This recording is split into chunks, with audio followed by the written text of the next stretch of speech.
सूरज के रंग से कोई थोड़े ही हमें मिटा देगा। सूरज के रंग से कोई थोड़े ही हमें मिटा देगा।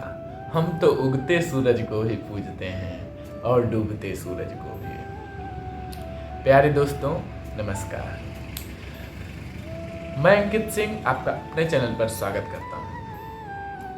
आज मैं आपके सामने हम बिहारियों के साल भर की प्रमुख परीक्षा और उसके एडमिट कार्ड की चर्चा करने आया हूँ।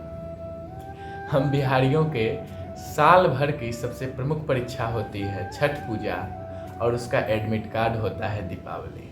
और दोनों त्यौहार हमारे बीच जल्द ही आने वाला है। हम दोनों त्यौहार के एक एक कहानियों के बारे में, जिसके कारण यह पर्व मनाया जाता है, उसकी चर्चा करूंगा और इसके कुछ वैल्यूज की चर्चा करूंगा आज। सबसे पहले अपने परीक्षा के एडमिट कार्ड यानी कि दीपावली, इसकी चर्चा करता हूं। दीपावली क्या है? दीपावली की कहानी आती है कि जब भगवान राम रावण को मारकर लंका से लौटे थे अयोध्या, तो वहाँ पर दीपक जला करके उनका स्वागत किया गया था और उस दिन अयोध्या को पूरा दीपक से सजाया गया था। तो इस कारण से दीपावली मनाई जाती है। आज के समय में दीपावली के लिए सबसे प्रमुख कार्य हमारा क्या होना चाहिए? तो दीपावली में हम लोग स्वदेश को प्रमोट करें, यह सबसे बड़ा बात होना चाहिए। क्यों?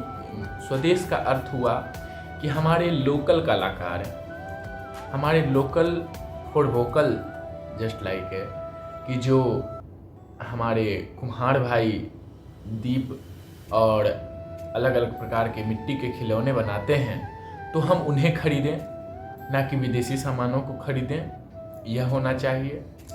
और दीपावली प्रेम से और बिना कोई भेदभाव के मनाएं, और ना तो हम ज़्यादा किसी भी प्रकार के हानि किसी को पहुंचाएं, और पटाखों के प्रेम से दीपावली को हम लोग मनाएं, यही हमारा उद्देश्य होना चाहिए। भगवान राम भी बुराई का अंत कर करके दीपावली मनाए थे, तो हम लोग भी अपने मन की बुराइयों का अंत करें और दीपावली को मनाएं। अगला उद्देश्य हमारा है छठ पूजा, जो कि हम बिहारियों का आसान है। और छठ पूजा जो है, इसका पौराणिक कथा आता है कि सीता माँ जब लंका से लौटी थी, तो उन्होंने भगवान राम के हित के लिए छठ का पर्व गंगा माँ और सरयू नदी के तट पर 2 जगह जाकर के साल दर साल किया था। तो इसके लिए भी उस समय से छठ का पर्व मनाया जाने का पौराणिक कारण आता है। छठ का पर्व का मूल उद्देश्य अगर हम समझें, तो छठ पर्व में मैंने जैसा कि पहले ही बोला कि हम उगते सूरज को भी पूजते हैं और डूबते सूरज को भी।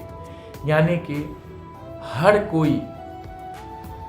कोई जो अपने जिंदगी में सफलता के लिए स्ट्रगल करता है, उसको हम पूजा करते हैं। और इसका उद्देश्य हमारे प्रिय कवि रामधारी सिंह दिनकर भी कहते हैं अपने कलम के माध्यम से कि हर एक व्यक्ति जो आज़ादी की लड़ाई में अपना खून का कतरा दे गया और हमारे बीच आज उसकी चर्चा भी ना हो पाती है, उसके लिए भी उन्होंने कलम आज उनकी जय बोल नाम की कविता लिख करके बताया।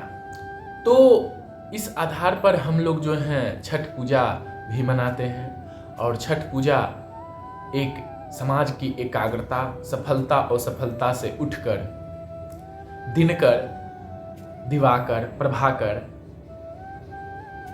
हो या सूर्यवंशी राम के पूर्वज सूर्य की पूजा हो, हम इसमें करते हैं। 4 दिनों का यह प्रमुख पर्व होता है।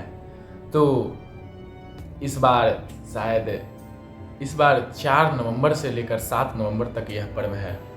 तो हम अपने बिहारी भाइयों और बहनों से आग्रह करते हैं कि वो अच्छे से मनाएं इस पर्व को और खुशी से मनाएं।